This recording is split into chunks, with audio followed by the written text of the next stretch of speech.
On the other class, we have discussed down the language components, mainly the relational operations, logical, Boolean, etc.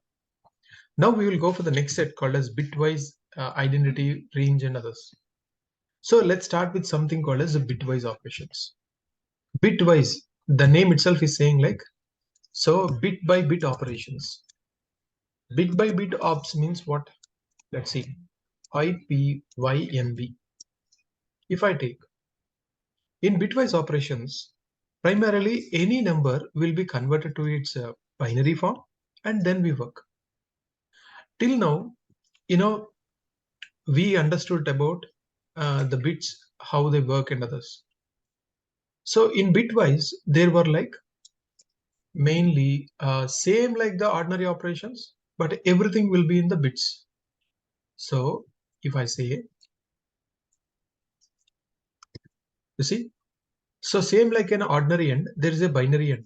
Same like an ordinary OR, there is a binary OR. So then one more thing is XOR. End and OR will work with, so earlier we worked with only true or false. Now we work with 0 or 1 because it bitwise, right? By bits. Same like end here also. If all were 1, result will be 1. So OR means if at least one of them is 1, the result will be 1. If all were 0, then it will be 0. That's all. XOR means the total number of 1 should be equal to odd number. If the count of the ones is odd, then it will be 1, else it will be 0. And one's complement means reversing it. So means one's complement and left shift and right shift. So let me take a simple example for you to understand. Say like, if you have any number, we need to first express in the binary format, right? Let me take one example. If I take this example, say all the numbers in binary format means what? To the powers of 0. So 2 to the power of 0, 2 to the power of 1, 2 to the power of 3, like that it will go on. So if it is a 60, how do you present in binary form? 0, 0. Means if things are greater than that, we will mark as 0. So 60 it is 0, but for 32 we make it. After 32, then like, yes, you're right. And for 16, one more one. So we like, have all the values. So wherever things are there, so that if you count on, you will get it. So finally, you get like.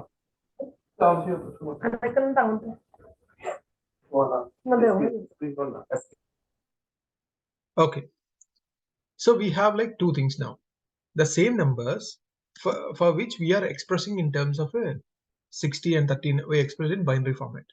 I told you how you express, right, already.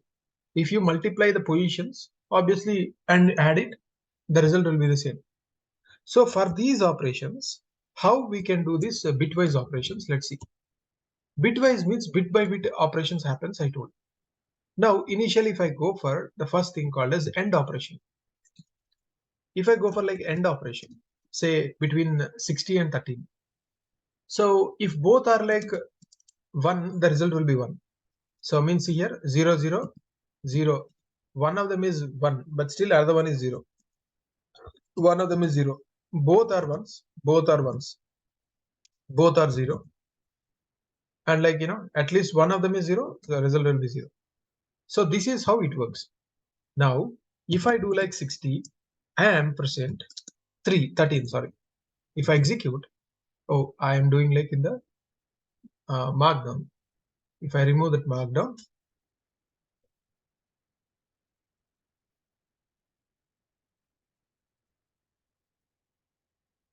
say if I do 16 and when you execute, you get some result. How you got that result means, again, if you add all these values, you get the same thing. See, wherever the ones are there, at 8 there is a 1, means 8 plus 4. So like that, right? 8 plus 4 means what? 12. So you got the same thing now. If I calculate also, you get the same thing. Okay. Yes. So it means like that. So end operations will work. In the same fashion, if you do for like OR operations also, the same thing. OR, XOR, everything will work in the same lines. So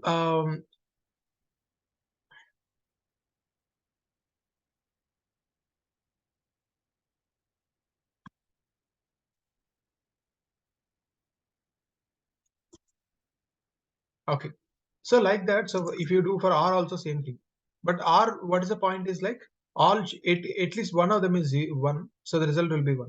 Like that you will get. Whereas if you go for a XR, so total number of ones is like 1 or not. That's what it says. So like that it works. And if you calculate those values, you can do the same thing. And if I want to represent the same numbers in a binary format for us to understand, so we use a bin built-in function, right, for converting anything to binary form. You see, if you execute also, you get the same numbers. Whatever you have in the top, the same numbers you're getting. And now, if you process it, you get the same answer. And so we can do what all operations we have, and you can just verify. I would take it as an assignment. It's a small thing. So just see how the values are coming. Verify whether it is correct or not. You see, when you do operations, the numbers are also ordinary decimal format, and the result is also decimal format, but the operation will happen at the bitwise level, bit level. So how it is happening, I'm telling you. And similarly, and if I say like, there is one more thing called as left shift and right shift. What do you mean by left shift and right shift? So let's say I have 10. If I do like less than, this is one symbol. Two lesses, then it is a left shift. If I do two left shift, it is saying like 20. So then how it is doing? What if I do like, right shift by one position? It is saying 5. Means if you are right shifting, the value will be divided by 2. If you are left shifting, value will be multiplied by 2. So how it actually happening, I will tell you. So before going there, I can make you to understand these things.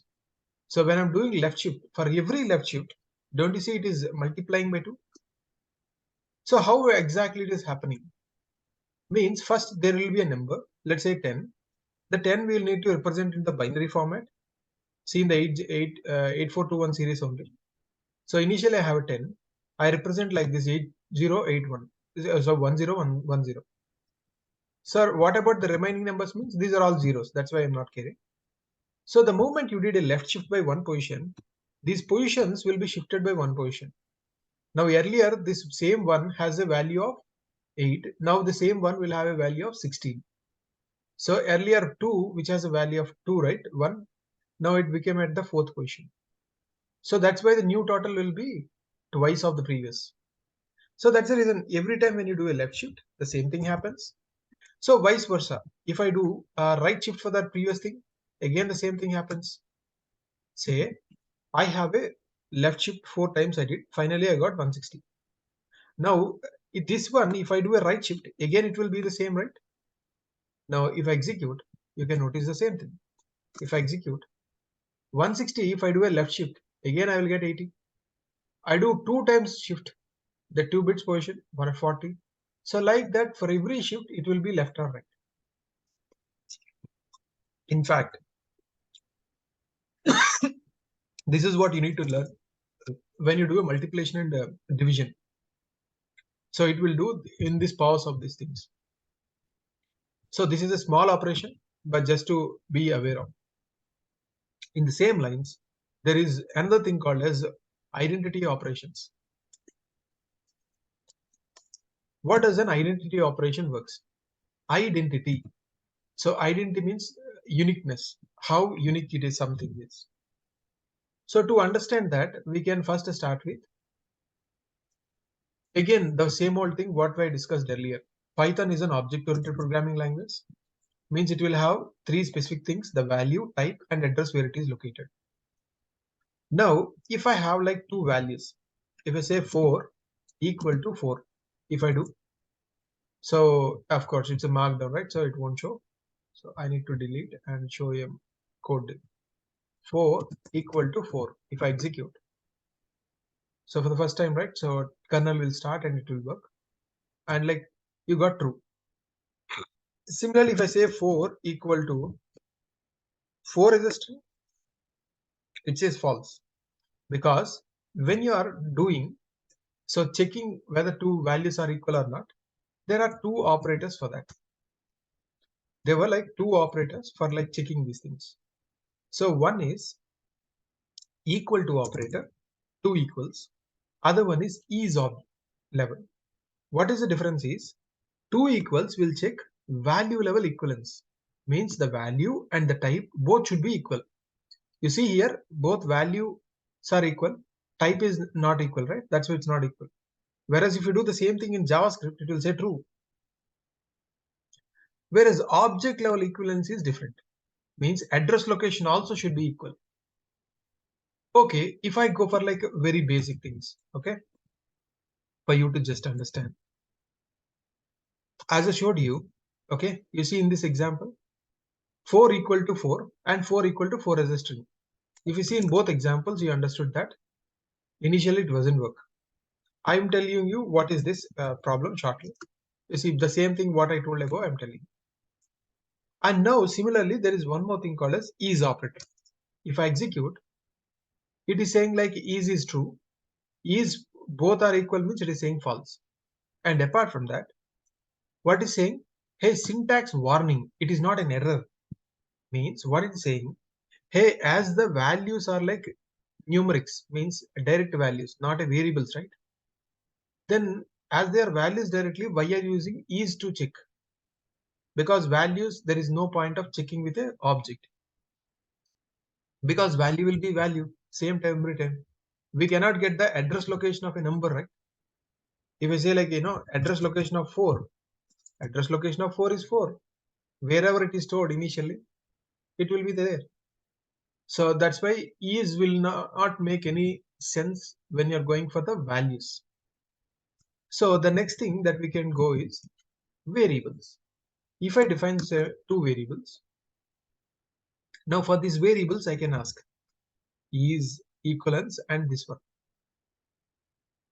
So I will do three things in one shot. Is like value level equivalence. In terms of values, are 100 and 200 equal? No.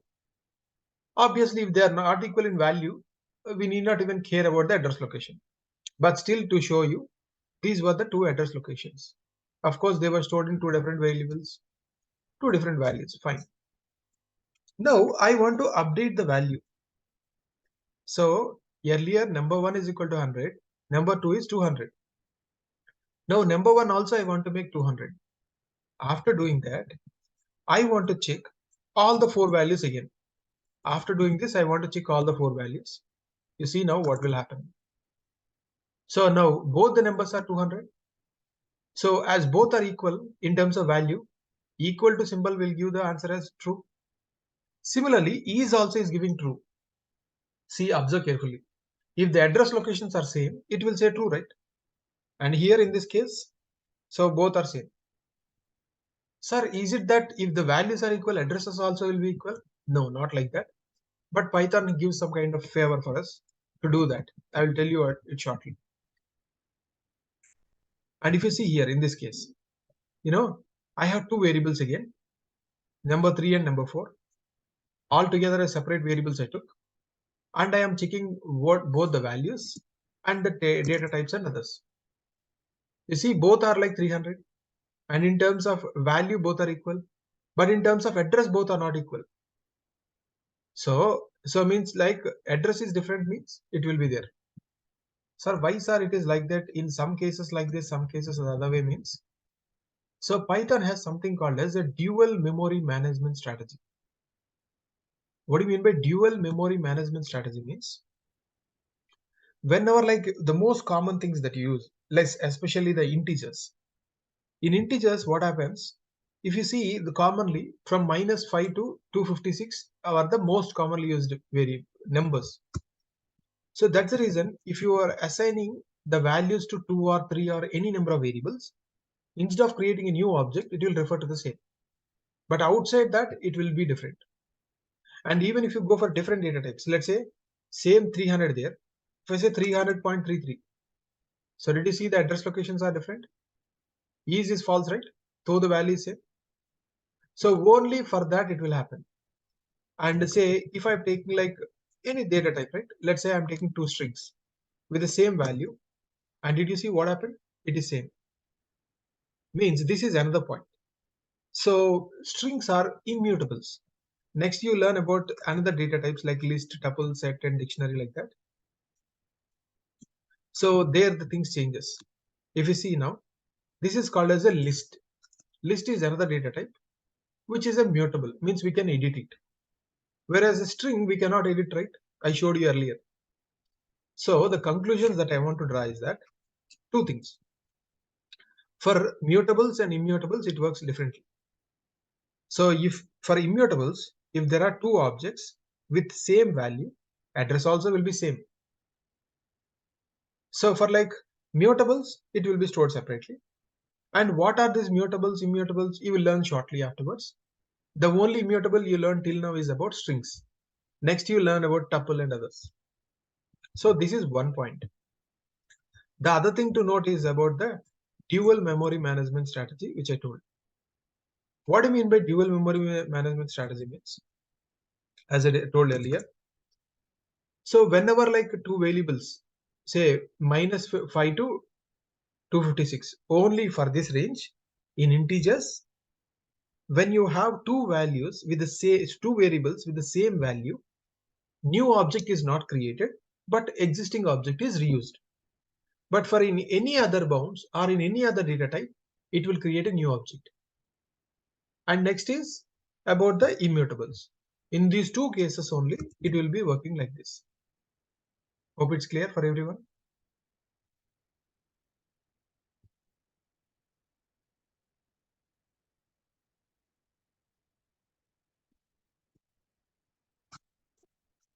Okay, fine.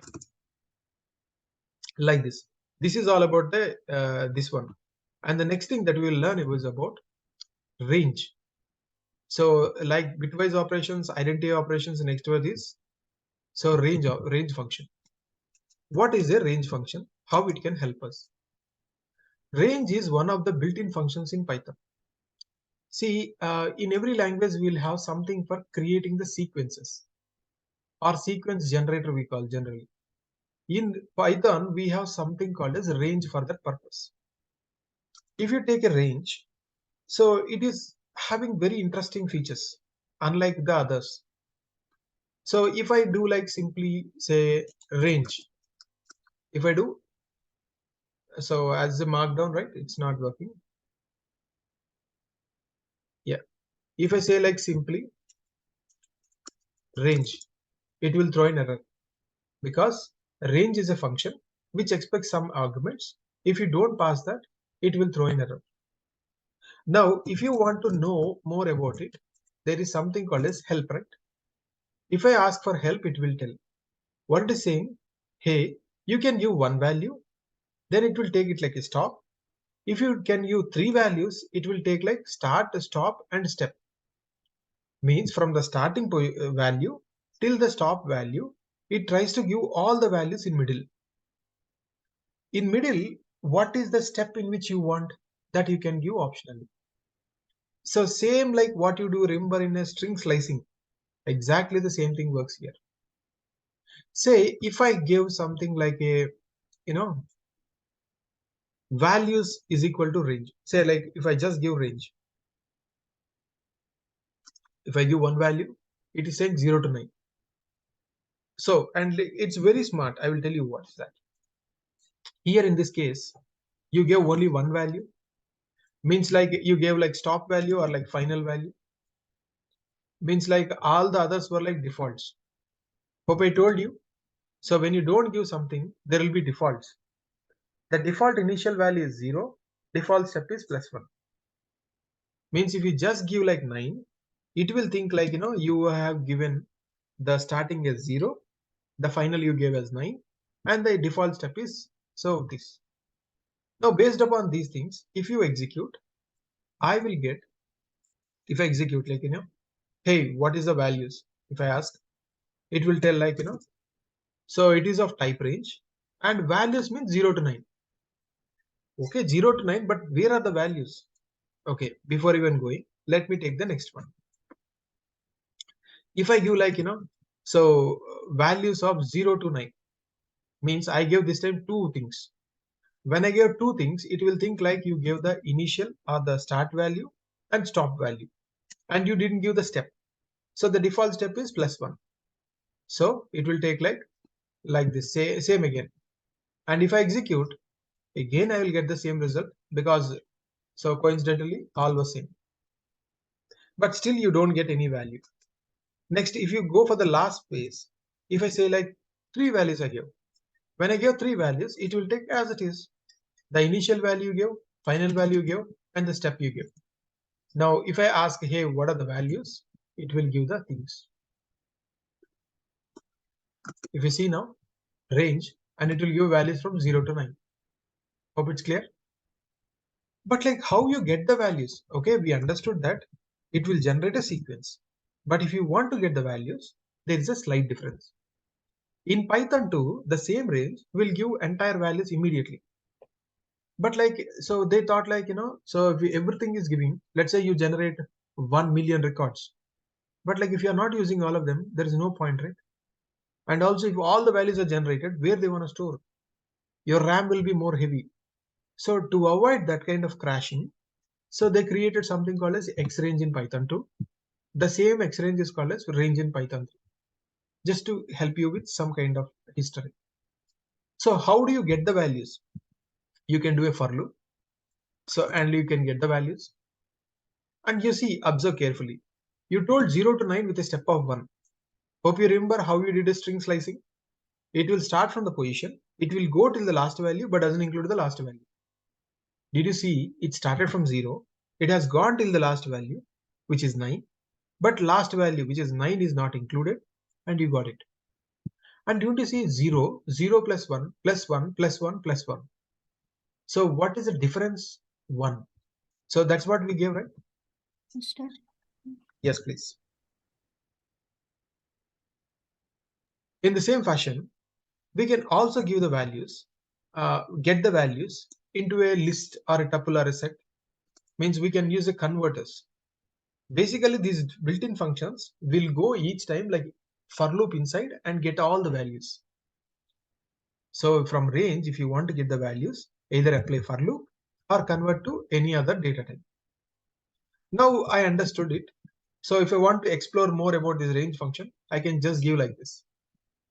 So if I just give range of 0 to 9 with a step of 2, instead of just printing, so I can convert to list and print. Generally, it's not recommended, but as we are learning, so we can do that. So how it works from 0 to 9 with a step of 2. So initially 0, 0 plus 2, plus 2, plus 2, plus 2 till 8.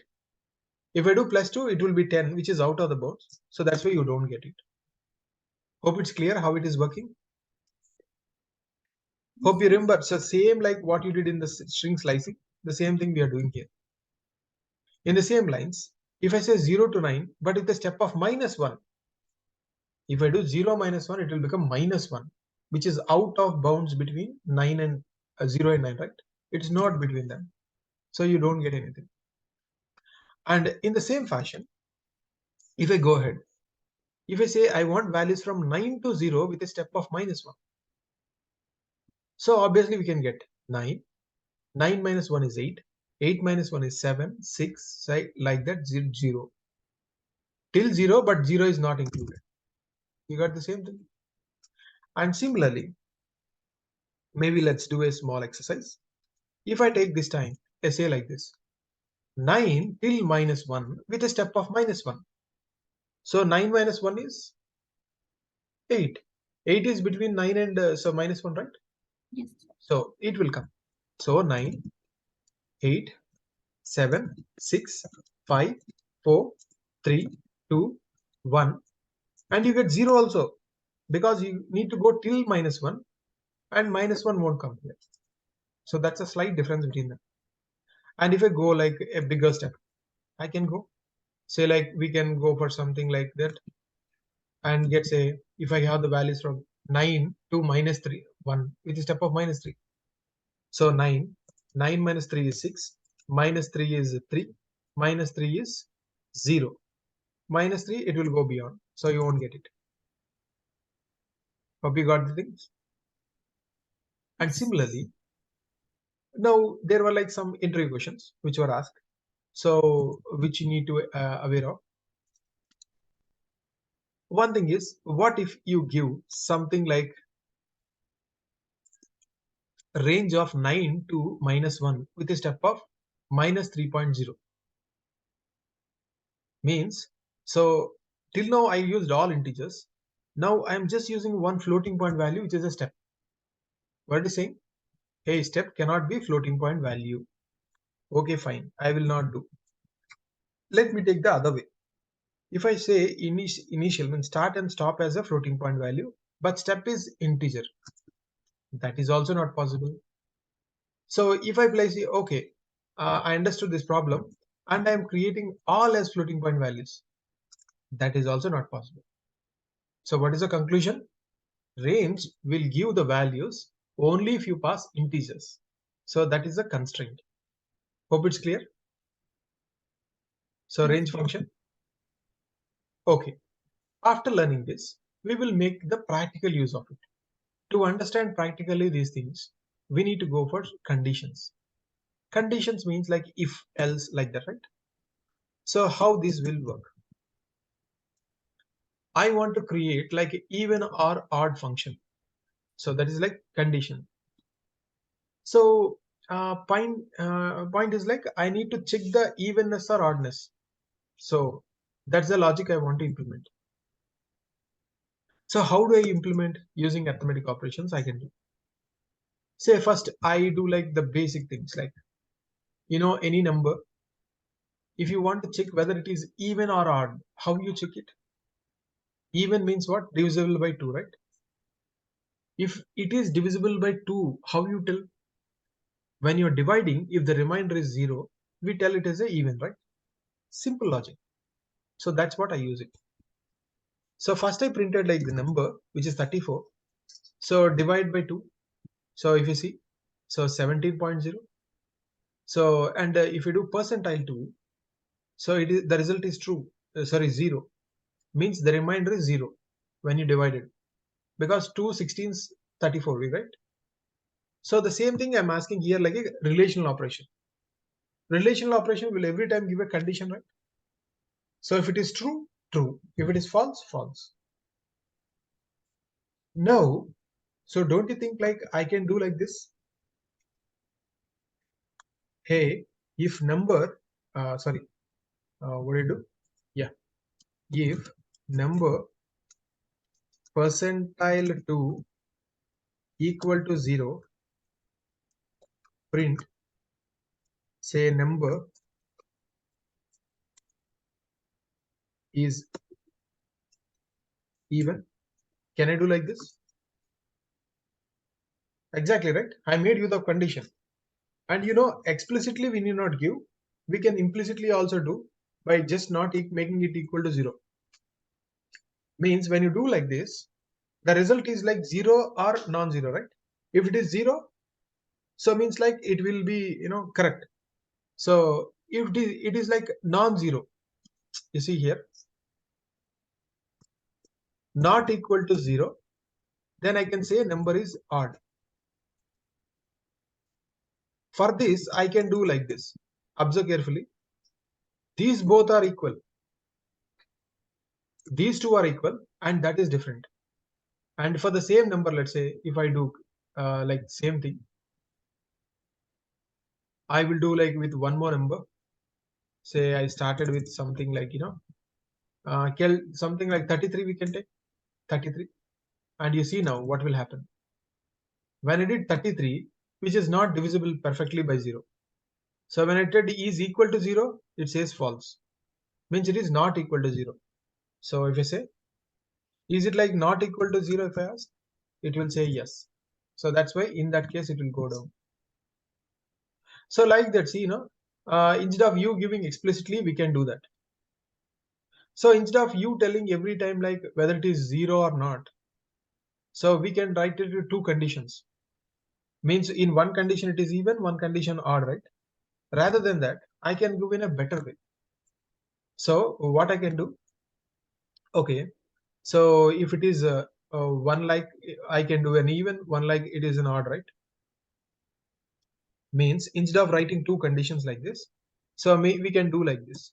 Say same thing, not equal to so and so. If that is not possible, it is a reverse case only, right? Either it is equal to 0 or not, that's it.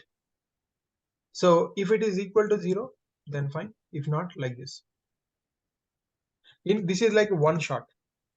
If and else condition. Either this is correct or that is correct. Now for this number, I can take further and do further things. Say like I don't want the number, so the basic divisions are not needed. So I can check like equal to 0 and not equal to 0. So these two things, equal to 0 and not equal to 0. Only these two things I can check.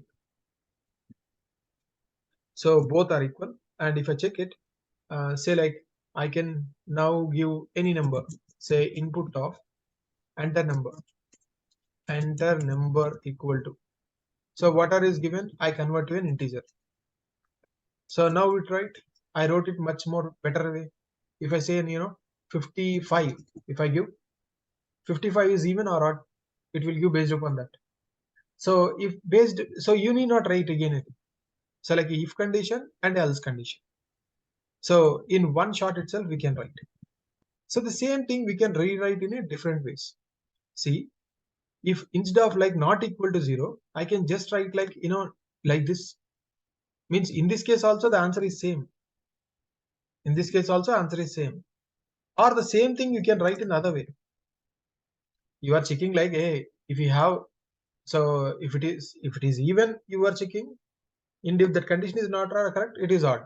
If odd, you are checking. If the condition is not correct, it is even, right? So you can write like anything as ever you want. Now, based upon this, I am giving a small assignment for you. I just checked for one value. Now you generate even numbers between 45 and 137.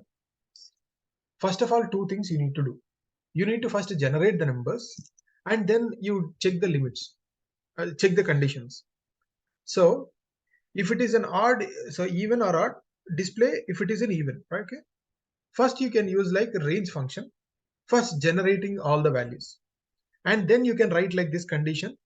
So within that means like a for loop you can apply, do it and complete. So if you have any doubt, let's see in the next class for this one.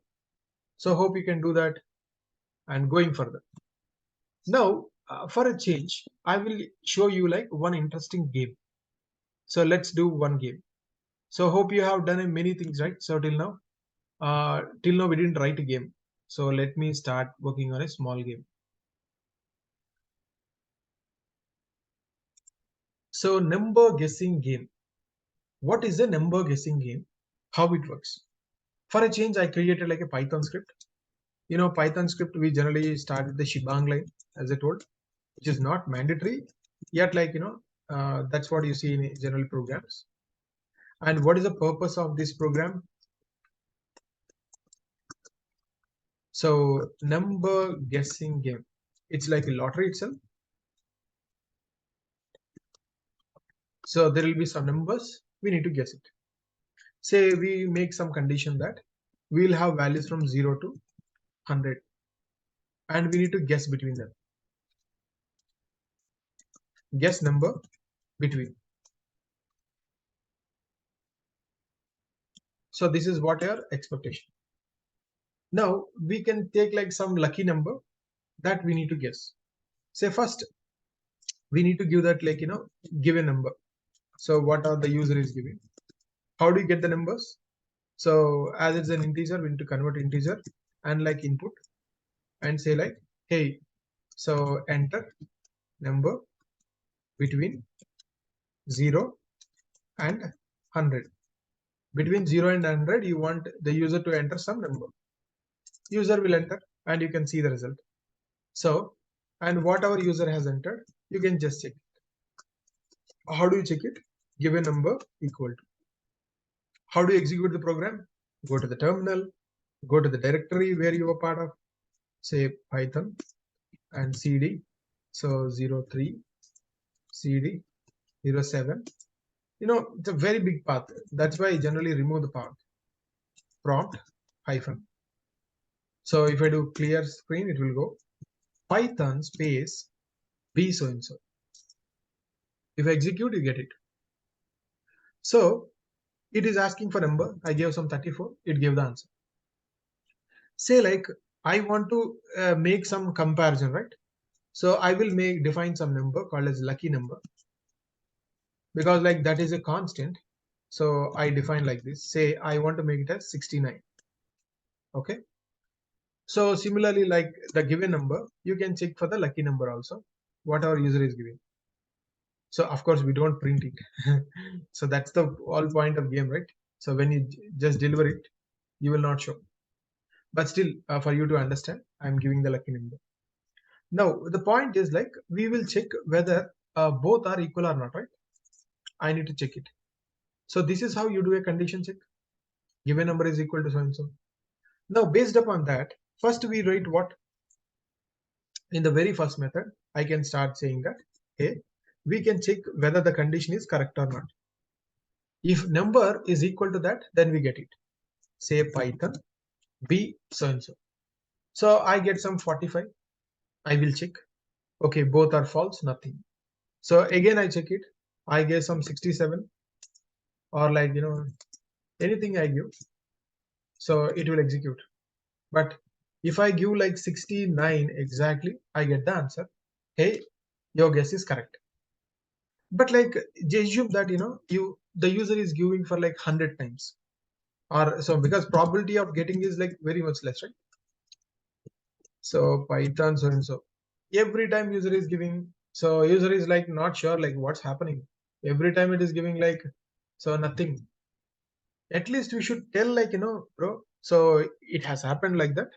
Again you can try again. So that is a better way of doing, instead of a just if condition. If you write like a if else, saying like if you have one, if you have one, if you have not one, at least you have the courtesy to say, so that user will understand something is happening. If you have a game with like that, the people think like so is it really working or not? So at least it is saying like please try again. So if I say 78, 78, it will say try again. If I say like 67, so though we are like very near, but still it won't tell like if I give 70, 69 exactly, then it will show. This is also idea good enough, but over a period of time people think like so every time it is saying try again, try again. So then like what is that? So to handle it in a better way, see, the game should be in such a way that we should encourage the users such that they will be more engaged.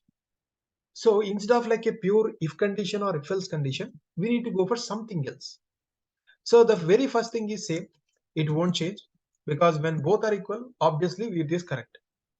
In other case, there are two things which will happen. Let's say we know the lucky number is what? 69.